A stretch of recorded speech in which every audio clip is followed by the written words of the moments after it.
আসসালামু আলাইকুম। আমি এখন দাঁড়িয়ে আছি সিরাজগঞ্জ জেলা রায়গঞ্জ উপজেলায় ১ নং ধামাইনগর ইউনিয়নে খিরিতলা বাজারে। আমি এখন কথা বলবো ১ নং ধামাইনগর ইউনিয়ন পরিষদের চেয়ারম্যান পদপ্রার্থী মোহাম্মদ কাজিম আঙ্কেলের সঙ্গে।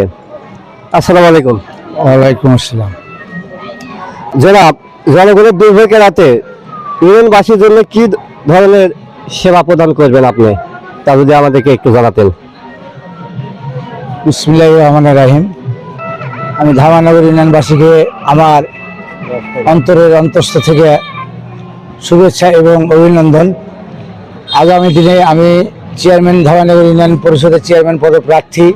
এই ইউনিয়নবাসীকে আমি বয়স্ক ভাতা এবং তাদেরকে এই জন্ম নিবন্ধন, বিধবা ভাতা, স্বামী পরিত্যক্তা ভাতা, পঙ্গু ভাতা এবং অবকাঠামো এবং আপনার রাস্তাঘাট, ব্রিজ, কালভার্ট, ফ্যামিলি কার্ড থেকে শুরু করে কৃষি কার্ড, সমস্ত কিছু আমার ইউনিয়নের লোককে আমি সেবা এবং তার দোরগোড়ায় পৌঁছে দেবো এবং তার জন্য তাদেরকে কোনো হয়রানি এবং কোনো কিছু হতে হবে না, এটাই আমার প্রত্যাশা।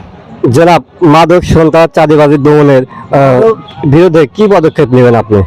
আমার ইউনিয়নে মাদক এবং সন্ত্রাসী এবং জুয়া, দুর্নীতি ইনশাল্লাহ থাকবে না এবং তার বিরুদ্ধে আমার জিরো টলার আমার পক্ষ থেকে থাকবে, এই আমার প্রত্যাশা।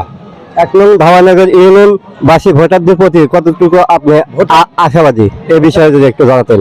ভোটারদের প্রতি আমার আশা, আগামী দিনে আমি 3 বারের সাবেক মেম্বার ছিলাম এবং ধামাইনগর ইউনিয়নের বিএনপির সাবেক সভাপতি ছিলাম এবং দীর্ঘদিন আমি মানুষের সেবা করেছি।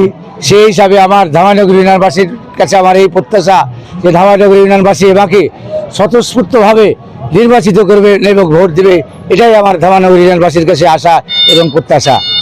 ধন্যবাদ আপনাকে। আসসালামু আলাইকুম। সবাইকে আবারও ধন্যবাদ।